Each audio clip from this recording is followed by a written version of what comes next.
Bismillahirrahmanirrahim. Sebelumnya, Assalamualaikum warahmatullahi wabarakatuh.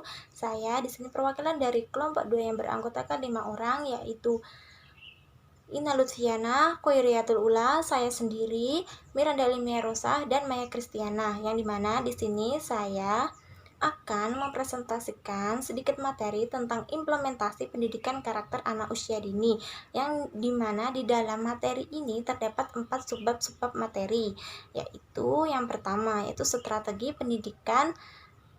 implementasi pendidikan karakter, kemudian tahap-tahap pendidikan karakter, yang ketiga prinsip-prinsip pendidikan karakter, dan yang terakhir yaitu pembentukan karakter di PAUD itu seperti apa. Untuk poin yang pertama, di sini saya akan membahas mengenai strategi implementasi pendidikan karakter. Nah, strategi implementasi pendidikan karakter menurut Heritage Foundation yaitu bertujuan untuk mengembangkan pendidikan karakter pada manusia secara utuh ataupun holistik.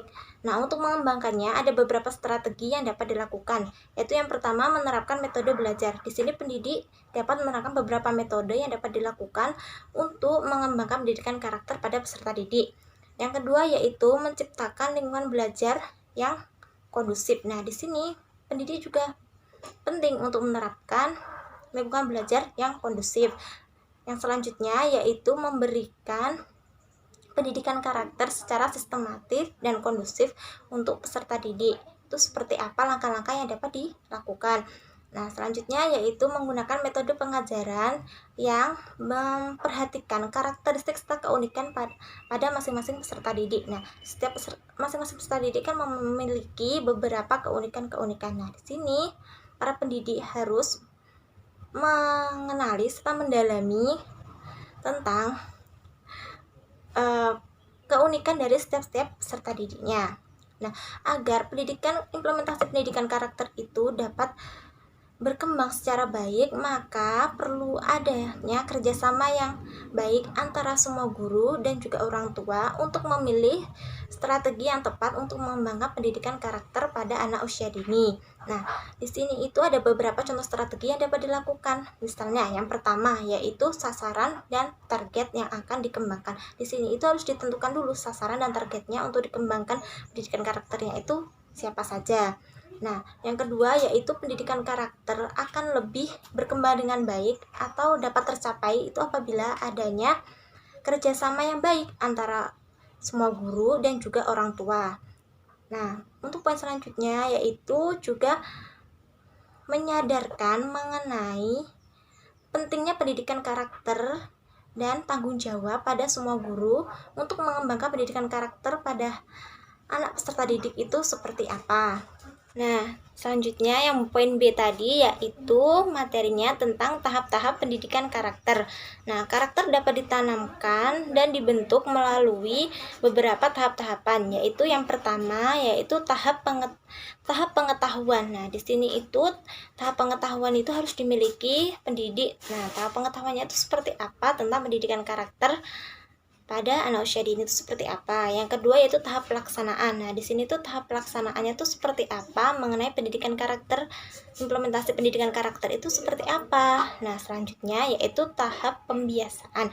Nah, di sini pendidik itu sangat berperan penting untuk membentuk tahap pembiasaan pendidikan karakter pada anak usia dini, seperti tahap pembiasaan karakter yang baik dan menghindari dari tahap pendidikan karakter yang kurang baik. Nah, adapun pendapat lain tentang pendidikan karakter menurut Megawangi ada 3, yaitu yang pertama pengetahuan tentang moral. Nah, di sini perlu dikembangkan pengetahuan tentang moral pendidikan karakter yang baik itu seperti apa. Nah, yang kedua yaitu perasaan tentang moral. Di sini itu perasaan tentang moralnya itu juga harus dikembangkan. Nah, perasaan tentang moralnya itu yang dikembangkan harus perasaan tentang moral yang baik yang merujuk pada hal-hal yang positif. Nah, selanjutnya yaitu perbuatan moral. Nah, di sini perbuatan moralnya itu juga harus dikembangkan kepada hal-hal yang baik, merujuk pada implementasi pendidikan karakter yang baik juga. Poin selanjutnya yaitu di sini saya akan membahas serta menjelaskan mengenai prinsip-prinsip pendidikan karakter. Prinsip-prinsip pendidikan karakter itu sejatinya itu tidak dapat tercipta secara instan atau cepat. Jadi diperlukan beberapa prinsip untuk mengembangkan pendidikan karakter itu secara efektif. Yang pertama yaitu kita dapat mempromosikan nilai dasar dan etika sebagai basis karakter. Yang kedua yaitu kita menerapkan komunitas di sekolah yang memiliki nilai kepedulian. Yang selanjutnya yaitu kita mengusahakan tumbuhnya motivasi pada siswa. Nah, setelah tadi kita membahas mengenai prinsip-prinsip di atas yang sudah saya jelaskan tadi, selanjutnya kita akan membahas mengenai prinsip-prinsip pendidikan karakter yang perlu dikembangkan di sekolah yang dilandaskan pada prinsip-prinsip di bawah ini. Yang pertama yaitu pendidikan karakter di sekolah itu harus dilaksanakan secara kontinu atau berkesinambungan, yaitu yang dilaksanakan dari awal masuknya peserta didik sampai peserta didik lulus dari sekolah tersebut. Selanjutnya yaitu pendidikan karakter itu harus terintegrasi melalui pengembangan diri dan budaya. Jadi pendidikan karakter itu juga harus diintegrasikan pada semua mata pembelajaran. Kemudian sejatinya pendidikan karakter itu harus diajarkan dengan proses, kemudian pengetahuan, melakukan, dan diakhiri dengan pembiasaan. Jadi diakhiri dengan pembiasaan karakteristik yang seperti apa, maksudnya karakteristik yang baik dan merujuk pada hal yang positif. Dan yang terakhir yaitu proses pendidikan karakter itu dilakukan secara efektif dan menyenangkan. Jadi guru di sini itu harus mengemban pada prinsip tutwuri handayani pada setiap perilaku dan kegiatan yang dilakukan di lingkungan sekolah. Untuk poin yang terakhir yaitu di sini saya akan membahas mengenai pembentukan karakter di PAUD.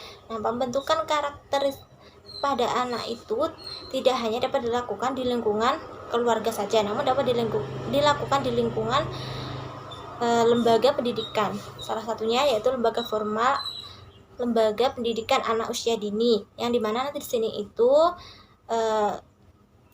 semua yang ada di lingkungan sekolah ini dapat berperan membantu untuk mengembangkan karakter pada anak, mulai dari guru dan teman-teman sebayanya ataupun dari hal-hal yang lainnya.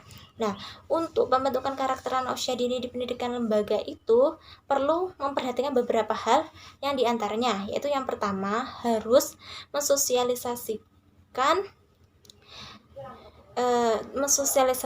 dan mengandung nilai etik yang dapat membentuk karakter pada anak. Nah, di sini tuh harus disosialisasikan tentang pendidikan nilai karakter itu seperti apa. Nah, yang kedua yaitu harus menciptakan suasana kasih sayang di lembaga PAUD. Jadi di sini itu suasana kasih sayang itu perlu dibangun lebih